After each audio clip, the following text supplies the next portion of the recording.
Welcome back for the first time in 2 years. We have Banished from the Hero Party Anime Review, episode number 9. Yep. Yeah, it's been a little over 2 years since I reviewed the last episode because when I initially watched it, I was bench watching it because, I was watching it at the time. I was interested in it, and by the time I felt like I was like, oh, it could be a new series. And the following week, there was final episode. At the time, basically, I had watched a little over. I watched about the first 9 episodes in for dub, and then I ran out of dub episodes. I ran out, so I had to switch to sub because I want to continue watching the series. And recently, I went back and I watched the dub for the last few episodes of the series because when I left the dub was when the character Ruti, the main character's younger sister, who also happened to be the hero, reunited with her brother. That was where I left off with the dub, and I had not watched it since then until fairly recently, so I watched it just to catch up with it. So, in this episode, we have three different stories going on here. Yeah, three different things here. We have started with Valandra, one with Red, Ruti, and Rit, along with a dwarf. And there's another one with the new hero they actually have here, which he pops up for two scenes. His whole thing is like, okay, he shows up at the beginning where he's received the blessing with the hero with the armor. He meets one of his new companions who is a famous adventurer, and then they go out and kill an owl creature, which did pop up in the previous season of the series, which was surprising to see this creature again. Also, he is becoming mad, like very quickly, which similar happened. Apparently, he's smiling at the fact that apparently people were sacrificing for him. Like, he's becoming delusional pretty quickly. Like, this is almost just as bad as when Ruti had the hero. But hers, basically, she wasn't this deranged. She doesn't express any emotion. And apparently he smiled at the fact that a guy died? Seriously. The lady is like, what have I got myself into? There's also a fairy who appears here too. And that's it. That's literally the replacement hero. He's on screen for, I'd say, about 3 or 4 minutes at most of this whole episode. But a lot of this episode has two different. By the way, the story, the episode. Now, one thing I could tell rereading book 5, which is where the episode comes from, rereading it, it seems as though I think that a lot of the first portion of this book was adapted for the final episode of the previous season of the show, where they adapted the prologue and the first half of chapter 1.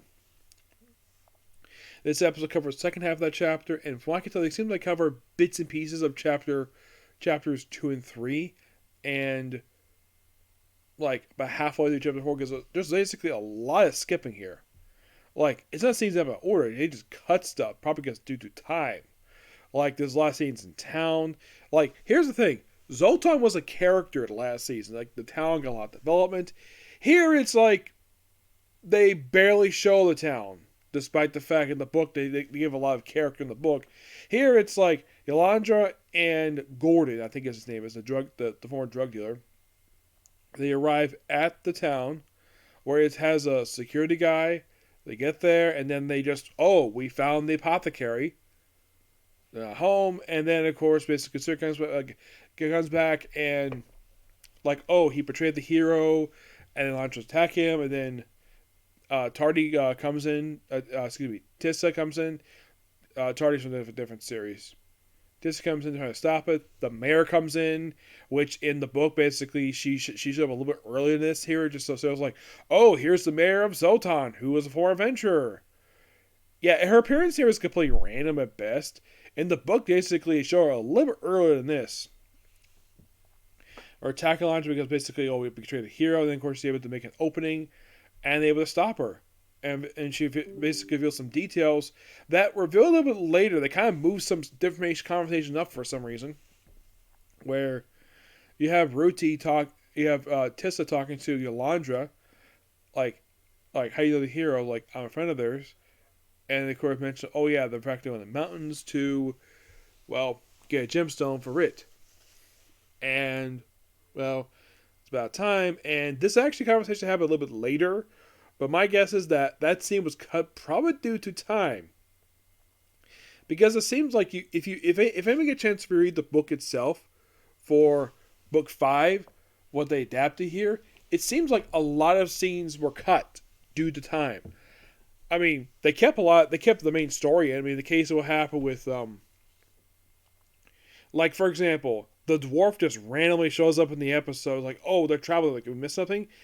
Yeah, they did cut basically of how they got here. It's like, oh, we see them traveling, and well, then, oh, by the way, in the case of Tissa, she talks to Landra for a bit. By the way, in case you're curious, though, Tissa joined the Heroes Party after Landra quit after Red was banished from it. Henceforth, the title of Banished in the Hero Party. So I live in quite a lot in the countryside. So they chat for a bit of like how she got joined the party, because why not? And if you're curious, is that kind of was in the book? Yes, believe it or not, it was a very quick conversation. And then next time we see Landra is at the end of the episode where she reunites with Red, Root, and Rooty. But I'll get back to that. So in the case of the 4, they're walking to the mountains for a quick hike, because this is kind of the way the big thing with a lot of this episode is focused on these 4. They're walking mountains, so of course they take a break. Of course, you also see where Rit basically is like wearing a new attire now. Like the outfit she wore previous season is gone, and also they changed Rit's attire too. Yes, her outfit was different here because in the book, now it's shown the pictures because if you saw the last season, she had like a white shirt. Here she was from white to pink. I'm not sure why they changed it for her, but they did. Yeah. Now, Red's tire, they don't really confirm what his tire looked like. In the case of Rooty, well, I don't have much issue with it all, but Ritz, I'm not sure why they changed it for. Where her outfit looks like shows like holes in the sleeves, like, and like that's basically a top part. Like a lot of her outfit was changed for season 2 for apparently with no reason, but looks fine on her except when it gets cold. Basically, that's when it gets an issue. So then they arrive at this particular village, which, yeah, because it's like basically like it. The way the episode presented is like, oh, they're walking, oh, they're in the village now. Like, yeah, there was a cut here. Yeah, there was. They probably, of course, once again, cut due to time. They're probably trying to rush through this stuff, but at least the scenes are presented basically in order. So he talks to the elder, the fact that they knew each other, some meat, and of course they're here because the reason why they're here in the mountains is for 2 reasons. So, for one thing, Red wants to get Rit an engagement ring, a stone for an engagement ring, a sapphire to match her beautiful eyes. The dwarf is here so he can get his hands on a knife for his pregnant wife who's about to give birth. I'm like, that was nice of him to do. Like, cut through anything. So, they use the gem giants, and of course he agrees to. Then all of a sudden they have a scene here, which this is in the book too, where apparently something is wrong with the trees in this area with because Rick can actually communicate with the plant life, and something is causing these trees to rot. So Red makes fertilizer for these trees, and we also see Red where she's sleeping. And of course, there was a wonderful conversation between Red and Rooty for a bit. And then the episode ends with basically with her, like, they walk up a hill, like, oh, there's Tissa. And then here comes Landra running down the hill and jumping right into Red's arms and in the episode. It's an interesting episode per se. Oh, also the whole thing of basically of there's the Landra where she makes that big humongous thing with her plant thing.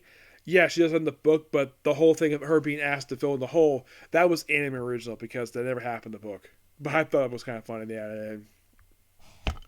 I don't think the episode was terrible. It's just that they were cutting just too much for time. But story presented fine, aside from the cuts here.